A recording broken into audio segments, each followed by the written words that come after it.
Society groups are demanding for a full autonomy of the judiciary system in Nigeria. Not just that, the groups are also seeking for faster justice delivery. They say if this is done, it will restore the hope of the common man seeking for justice. Ikenamechi has details.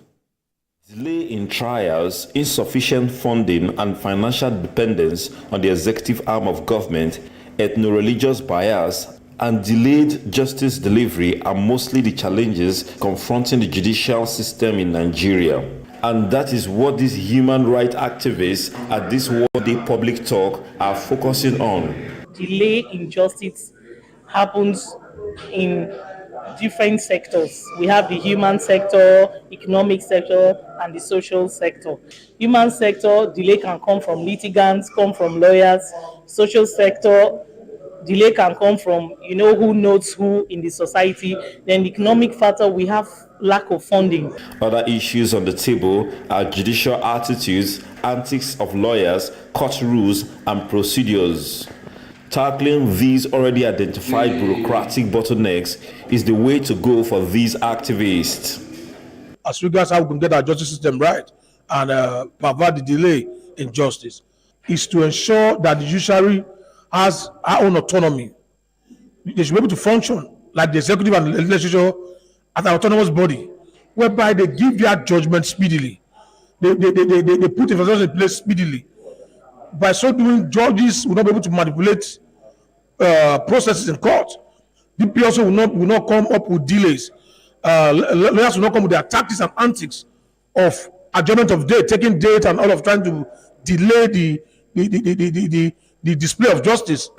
However, members of the groups align with the ongoing efforts to strengthen Nigeria's justice system, but want the reform process to be holistic.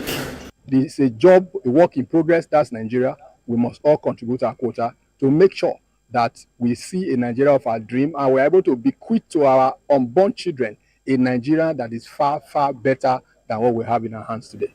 If there's any sanity in us, consider the way we look at a pregnant woman and don't want to hurt her. So take everybody with that sense of belonging and do not hurt any life. For these human rights advocates, streamlining cost processes, reducing backlog of cases, and granting the judiciary financial independence are key areas for essential judicial reforms. Ikenna Amechi, TVC News, Warri. Governor of Akwa Ibom State, Umo Eno, has made his first broadcast days after his wife's death. He's expressed appreciation to all sympathizers within and outside Akwa Ibom State on the death of his wife, Patience Umo Eno. Patience Umo Eno died on September 26, 2024, after a brief illness. Governor Eno describes her as a virtuous woman and life partner that he would dearly miss. On Thursday, September 26, 2024, my beloved wife of 38 years, Her Excellency Pastor Mrs. Patience Oluwakemi Umo Eno, passed on to be with the Lord. Kemi was everything a man could ever wish for: my prayer partner, counselor, cheerleader, homemaker, and permanently smiling. I will miss her for a lifetime. I am particularly thankful to our dear President, Asiwaju Bola Ahmed Tinubu GCFR, for his uplifting message of condolence and personal phone call, as well as the First Lady, Distinguished Senator Oluremi Tinubu, CON, for the motherly role she played since my wife fell ill till her demise. The machinery of state will continue to function seamlessly as government will continue to be alive to our responsibilities. President Bola Tinubu has congratulated Henry Ajomale, former chairman of the Action Congress of Nigeria, and the All Progressives Congress in Lagos State on his 80th birthday. President Tinubu rejoices with the lawyer, businessman, and political ally who also served as Commissioner for Special Duties in Lagos during the president's tenure as governor. The president acknowledges Henry Ajomale's lifetime of service, selfless leadership, and immense contribution to the state and the nation. He believes that his remarkable leadership qualities have been evident since his early days as a student union leader and have shone through his work in the courtroom, boardroom, political arena, and active membership of Lagos State's well-respected Governance Advisory Council. Business News is next after this break.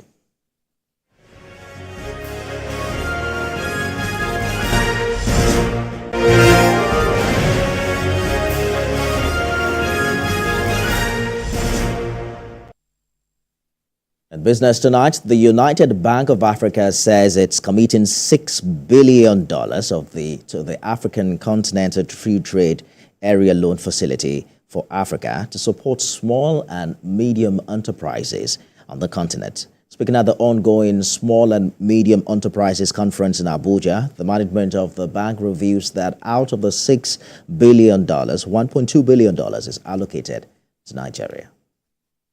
40 million MSMEs in Nigeria, accounting for 84% of employment and contributing 48% of the national GDP, according to data from the National Bureau of Statistics and the Small and Medium Enterprises Development Agency of Nigeria. These statistics underscore the importance of entrepreneurship in the nation's economic fabric. Private sectors in Nigeria have been in the forefront supporting government plans to improve the activities of MSMEs operating in the country.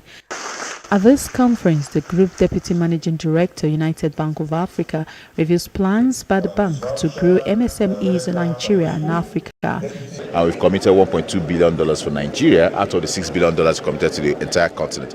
That literally is about 2 trillion naira in terms of financing that UBA is willing to put together towards development and enhancement of SME business over the next 3 years. SMEs that are owned or led by women enjoy concessionary forms of financing from us, because we believe that if you empower a woman, you empower Africa. We are looking at agro-processing, we are looking at automotive, we are looking at transport and logistics and pharmaceuticals. The reason why we are focusing on this is because most African countries, they have the wherewithal to be able to make impact easily from those sectors.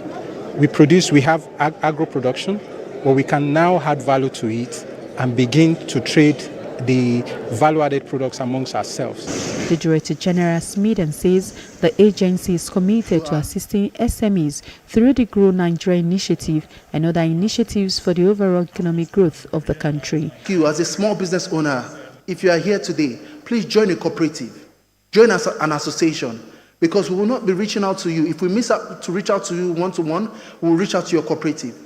We have a phenomenal program called the One Local Government, One Product, where we are going into the 774 local governments across Nigeria, reaching out to cooperatives, and we're giving them money at zero interest loans and grants. The 2024 National MSME Conference with the theme Grow Nigeria, Sustaining a Digital Innovation-Driven Economy reflects collective commitment to building and nurturing a sustainable environment where small and medium enterprises can thrive, innovate and drive Nigeria's economic growth more efficiently through digitalization. Helen Osamede Akins, TVC News, Abuja. The Lagos State government says it's putting a pause on the Food Discount Market Act Onjeko initiative.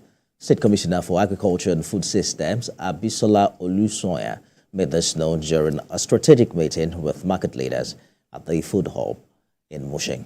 Speaking during the meeting, the commissioner noted that government had initiated various programs to boost food production, and the large crowds at the different centers reflected the public's acceptance of the initiative. She promised to address all concerns raised by market leaders and other major stakeholders participating in the ongoing Sunday market, which holds at various centers across the state. What we have decided is that we need to actually reconfigure how we are operating on JECO. And that reconfiguration is going to come on the back of us having to step back for a while for us to be able to do adjustments to our systems and processes. You heard some of our market leaders here saying that they actually end up paying some of the monies back.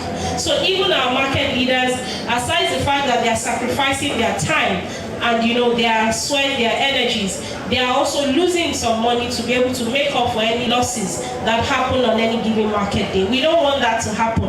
This project is not supposed to take too much from you to the point where you're actually losing your money. So we want to just do a reconfiguration. We want to do an adjustment to our operations, and for that reason, for the fact that we've ended the month of September, we would want to take a hiatus or a break